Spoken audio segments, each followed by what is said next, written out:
네, 오늘 2부는 더불어민주당 진성준 의원과 함께하겠습니다. 어서 오세요. 네, 안녕하세요. 여쭤볼 게 많아서 모셨습니다.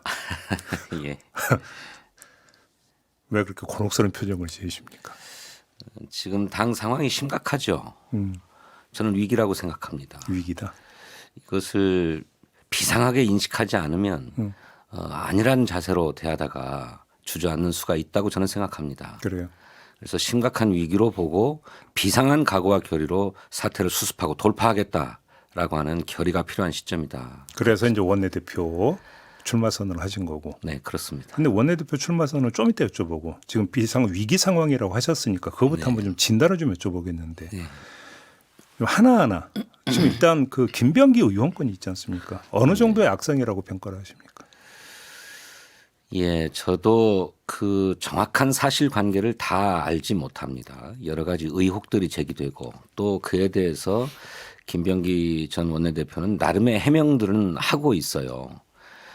그런데 이제 그게 진위로 분명하게 따져봐야 될 대목도 있고 사실관계를 확인해야 될 대목도 있기 때문에 지금 섣불리 얘기하기는 어렵습니다만 무엇보다도 개인적인 어떤 일탈 행위를 떠나서 당 내에서 그야말로 수십 년 전에 사라졌다고 할 수 있는 공천 헌금 의혹이 제기됐다라고 하는 것은 민주당의 윤리 도덕성에 심각한 결함이 있다는 것으로 우리 국민들이 볼 수밖에 없기 때문에 이 문제를 정말 심각하게 보고 대처해야 된다고 생각합니다. 지금 제기된 의혹 중에서 가장 악성이 바로 그 문제다 이렇게 보시는 겁니다. 그렇습니다. 그런데 지금 강선우 의원은 제명하면서도 김병기 의원은 일단 지금 윤리 심판을 넘긴 상태잖아요. 그렇습니다. 왜 다르게 접근했다고 그렇게 보세요?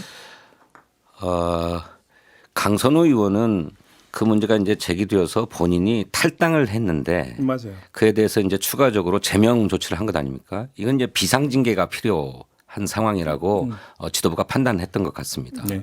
그래서 원래 윤리감찰단은 일종의 조사기구이고 그렇죠. 윤리심판원은 징계기구인데 검찰과 법원에 해당해요. 네, 그렇습니다. 네. 그런데 이제 강선우는 이미 탈당을 했기 때문에 그걸 윤리심판원 절차를 진행하기가 어려운 상황이어서 이제 최고위원회가 당적이 없기 때문에 그렇죠. 직권으로 판단해서 비상징계를 한 것 같습니다. 그런데 이제 김병기 전 원내대표는 뭐 그런 상황이 아니기 때문에 절차대로 윤리감찰단의 조사를 진행해서 징계기구인 윤리심판원에서 결정을 하도록. 그게 그럼 규정상 비상징계라고 지금 말씀을 주셨죠. 네. 그러면 당적을 유지하고 있는 사람은 윤리심판원을 안 거치고 비상징계를 할 수가 없게 돼 있습니다. 아닙니다. 비상징계 할 수 있습니다. 있습니까? 할 수 있는데 예.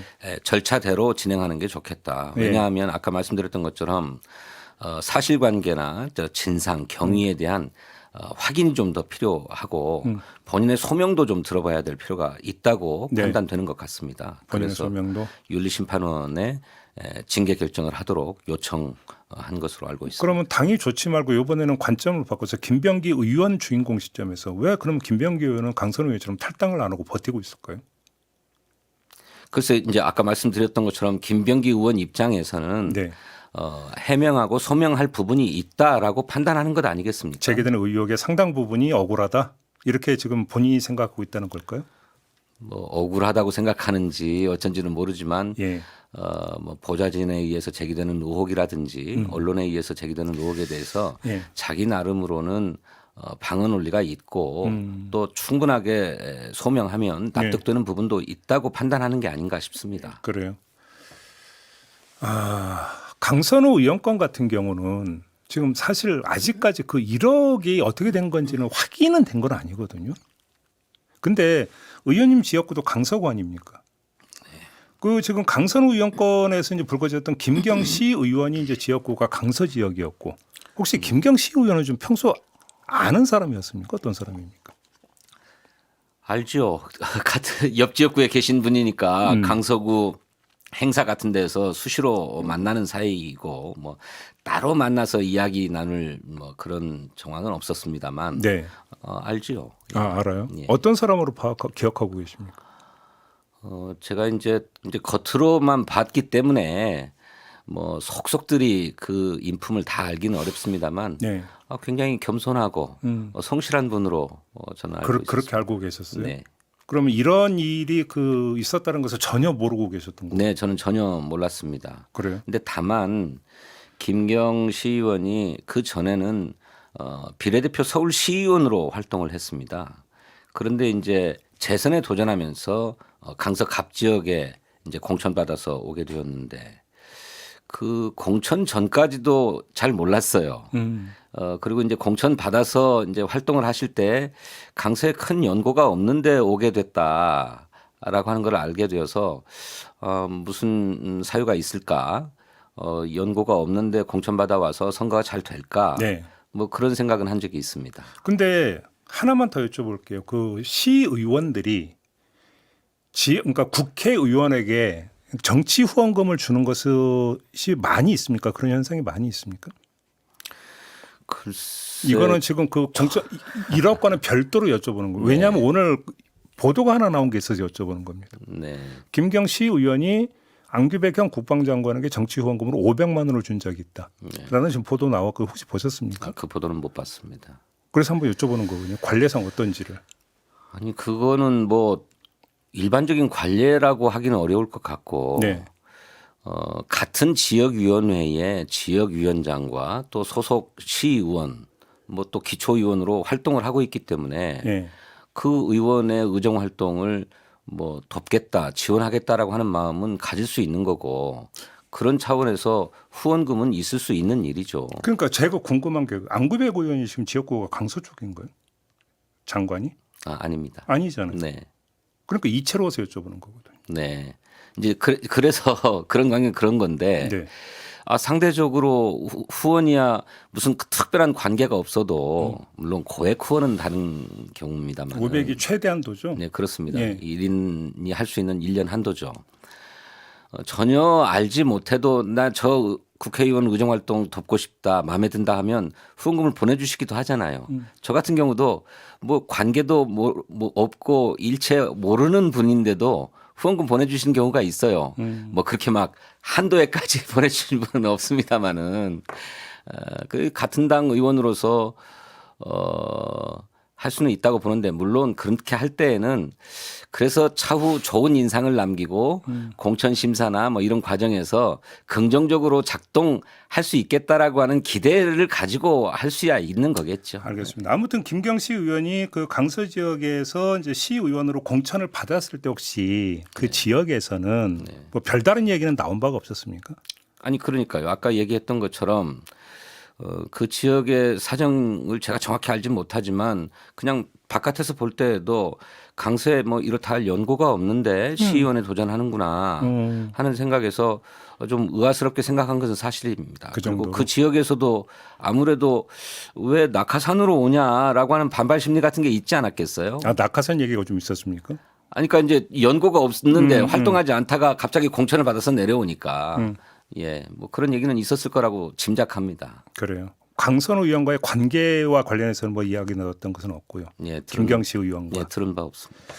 또 하나 여쭤보겠습니다. 지금 상임위가 기획재정인가요? 네, 그렇습니다. 의원님? 예, 그럼 또 이혜원 기획예산처 장관 후보자 청문회 해야 되는 거잖아요. 예, 해야죠. 지금 제기되고 있는 의혹은 어떻게 평가하십니까? 거의 매일 의혹이 쏟아져 나오고 있습니다. 기존의 뭐 비상계엄 내란에 대한 입장이 무엇이냐에서부터 시작해서 갑질 문제도 제기되고 또 그 배우자의 부동산 투기 의혹도 제기되고 그렇습니다. 또 잠깐 보니까 자녀들을 이용해서 무슨 대부업체에 투자한 회사채를 사들였다는 거죠. 회사채. 회사채 대부업체의 회사채를 샀다는 예, 의혹도 예. 제기되고 그래서 매일같이 이런 의혹들이 제기되는데 이것에 대해서 청문회 과정에서 꼼꼼하게 점검해봐야 되겠다. 네. 그저 대통령의 인사권을 물론 여당으로서 존중해야 하지만 또 국회는 대통령의 검증 과정이 충분했는지 예. 또 국민 눈높이에서 납득할 만한 인사인지는 네네. 점검해봐야 된다고 생각합니다. 그래요. 자, 제가 조금 전에 이제 그 JB타임즈에서 그 문제를 한번 포인트로 그러니까 제기한 바가 있는데 그 점은 어떻게 받아요? 청문회를 하려면 증인을 채택을 해야 되지 않습니까? 그렇습니다. 증인 채택에서 모두 열어놓을 용의가 있으십니까? 민주당 입장에서? 다시 말해서 예. 그러니까 이혜원 후보자의 어떤 갑질이든 네. 뭐든지 간에 의혹을 제기하고 폭로하고 있는 그 당사자들을 네. 본인이 출석 의사가 있다면 막지 않고 전부 다 직무로 채택할 용의가 있는지를 여쭤보는 겁니다. 예, 그렇습니다. 저는 그렇게 생각합니다. 그래요. 아직 그 문제와 관련해서 뭐 기획조정위원들 간에 상의를 해본 바는 없습니다만 네. 제기된 의혹을 규명하고 하는 데서 필요하다면 증인을 제한하거나 네. 일부러 막거나 할 수는 없는 일이라고 저는 생각합니다. 근데 지금 꼭 인사나 청문회까지 가야 되는 걸까요? 이건 어떻게 생각해요? 지금 제기된 의혹으로는 본인의 거취를 판단할 적이 안 된다고 보십니까? 그거야 본인이 판단하고 결단할 문제 아니겠습니까? 본인의 거취를 그 결정하라고 촉구할 수는 있으니까 여쭤보는 거예요. 그런데 예. 본인이 제기된 의혹에 대해서 본인의 해명을 충분하게 들어보지는 못한 상황 아닙니까? 네네. 또 청문회 때 소명하겠다는 사안들도 있는 것으로 알고 있고 뭐 영종도 땅 투기 의혹과 관련해서는 뭐 오래된 일이라 잘 기억나지 않는데 살펴보겠다는 정도의 입장을 낸 것으로 압니다. 그러니까 본인의 이야기도 좀 들어볼 필요는 있다고 생각하고 네. 그것이 이제 여당으로서는 대통령이 그런 인사권을 행사한 데 대해서 최소한 존중하는 태도를 가질 수밖에 없기 때문에 청문회 과정에서 소명을 들어봐야 되겠다고 보고 있습니다. 알겠습니다. 지금 원내대표 도전을 선언을 하셨습니다. 네. 지금 이런 악재가 연이어 터지고 있는 상태에서 원내대표로 만약에 선출이 된다면 뒤수습부터 해야 되는 상황 아닙니까? 네, 그렇습니다. 그것이 최우선 과제죠. 어떻게 해결 방을 어떻게 찾아야 된다고 생각하십니까? 예, 사실 민주당의 최근 모습 속에서 우리 국민들은 저렇게 해가지고 이재명 대통령의 국정을 안정적으로 뒷받침할 수 있는가 하는 회의가 일어나기 시작했다고 저는 생각합니다. 근데 이 문제를 해결하기 위해서는 저는 크게 세 가지가 필요하다고 생각하는데 네. 첫 번째로는 당의 윤리 의식을 확립하는 것이 선행돼야 된다고 생각하고 두 번째로는 당의 토론 문화를 활성화하고 정착시켜야 된다고 생각합니다. 예, 예. 세 번째로는 내란 청산 입법을 신속하게 완료하고 이제 민생 경제 대책을 전면화해야 된다고 생각합니다. 예, 예. 이 세 가지 이 열쇠가 우리 민주당의 지금 시급한 때다 이렇게 생각하고 그 특별히 윤리 의식을 확립하기 위해서는 저는 세 가지 정도 구상을 갖고 있습니다. 하나는 국회 윤리특별위원회가 아직도 설치되지 못하고 있거든요. 또 구성 안 되고 있죠. 예, 그렇습니다. 이거 즉각 구성하겠다. 음. 두 번째로는 당에 어쨌든 이거 개인적인 윤리적 결단들도 필요한 문제이기 때문에 성평등 교육을 정례적으로 실시하는 것처럼 공직 윤리 교육을 정례적으로 실시하려고 합니다. 쉽게 부패 방지 교육을 말씀하시는 그렇습니다. 겁니다. 예. 세 번째로는 이게 이제 본인의 결단의 문제이기도 하지만 감시 체계도 좀 확립되어 있어야 된다고 그렇죠. 생각하거든요. 그렇죠. 그래서 당에 공직윤리 신고센터를 설치해서 누구라도 제보하고 신고할 수 있도록 예. 해서 좀 일상적인 감시가 이루어질 수 있도록 해야 되겠다 생각하고 있습니다. 근데 지금 김병기 의원의 공천원금 뭐 강선우 의원 또 그러니까 김경식 의원 공천을 둘러싼 뭐 1억 원 전달 이런 얘기가 계속 나오다 보니까 한쪽에서는 이거 공천 전수조사해야 되는 거 아니라는 주장이 나오고 있는데 조승래 사무총장 어제 일단은 개인 일탈이다. 전수조사까지는 필요하지 않다는 취지를 밝혔거든요. 그 점은 어떻게 보십니까? 예, 저도 그렇게 생각합니다. 그래요? 상상하기 어려운 일입니다. 저 그 보도가 나왔을 때 믿기지가 않았어요. 네. 아니 선거 시기 공천 시기에 돈 1억 원을 들고 왔다면 따끔하게 남으라고 돌려보냈어야죠. 가장 우선해서 탈락시켜야 되는 거죠, 사실. 그러고 심사에서 이런 일이 있었다. 네. 이런 사람 절대로 공천할 수 없다. 저희가 그냥 무슨 정치 경험이 없다 하더라도 일반의 상식으로도 그렇게 해야 마땅하다고 생각해요. 그런데 그걸 보좌관이 보관하고 있고 이걸 어떻게 해야 될지 모르겠다고 상의한다는 게 있을 수 있는 일인가. 그러니까요. 예. 저는 그래서 경험이 아주 없어서 그랬거나 아니면 정말로 왠지 모르게 그냥 무신경해서 벌어진 일이라고 생각하고 무슨 당 내에 만연한 문제는 결코 아니라고 생각합니다. 현재로서는 개인 일탈로 보는 게 맞다 이런 말씀이시네요. 그렇습니다.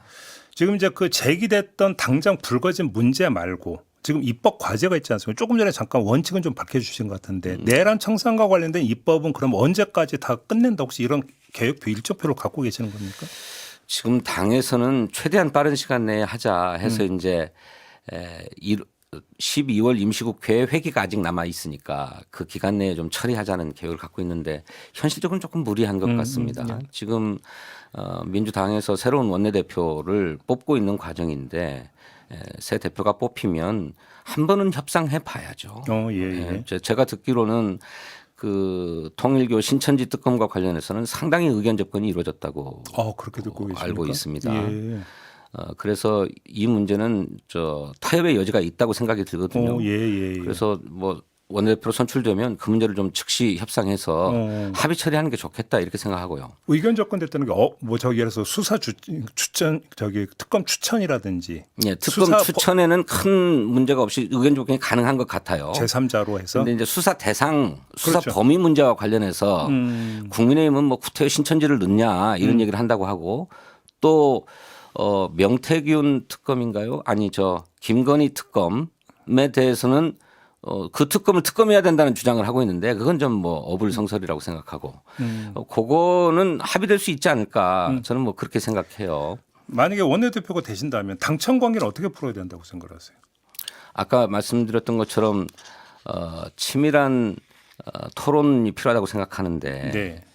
큰 틀과 방향에서는 당청 간에 이견이 있을 수 없죠. 다 같은데 문제는 세부적인 구체적인 문제에서 이견이 발생하고 이것이 뭐 엇박자 내지는 불협화음으로 비치는 측면이 있다고 생각해요. 그래서 방향에 더해서 속도 또 구체적인 일의 처리 방식 로드맵 이런 것까지 아주 구체적인 조율이 필요하다고 생각합니다. 네네네. 그래서 저는 이런 당정 간의 협의 또 당청 간의 협의의 밀도를 높이면 해결되는 문제다. 이렇게 생각합니다. 밀도를 높이는 방안은 뭔데요, 그러면? 자주 만나서 이야기하는 것이고 예. 미진한 문제가 있으면 마지막까지 이 조율하는 것이어야 쉽게 한다는 말하면 거죠. 보통 고위 당정청 회의가 있고 네. 그다음에 정책 협의에 대한 실무 레벨이 있지 않습니까? 그렇습니다. 이거 말고 또 다른 어떤 테이블 이런 것들도 구상하고 계시는 겁니까? 저는 저희 당의 제가 정책위원회 의장 시절에 몇 개 유관 상임위를 묶어서 정책조정위원회를 운영해 왔었는데 예. 그것의 실효성을 높이기 위해서 예. 아예 상임위원회 조응 체계로 정책조정위원회를 확대 개편했습니다. 그러니까 훨씬 더 협의의 밀도가 높아지는 체계를 구축했는데 이 정조위원회 차원의 당정 협의를 정례화할 필요가 있다고 생각해요. 월 1회 이상 하게 되면 아주 구체적인 법안의 세부적인 조항이나 구체적인 사항까지도 조율할 수 있다고 생각합니다. 알겠습니다. 오늘 말씀 여기까지 듣겠습니다. 고맙습니다, 의원님. 감사합니다. 네, 진성준 더불어민주당 의원이었습니다.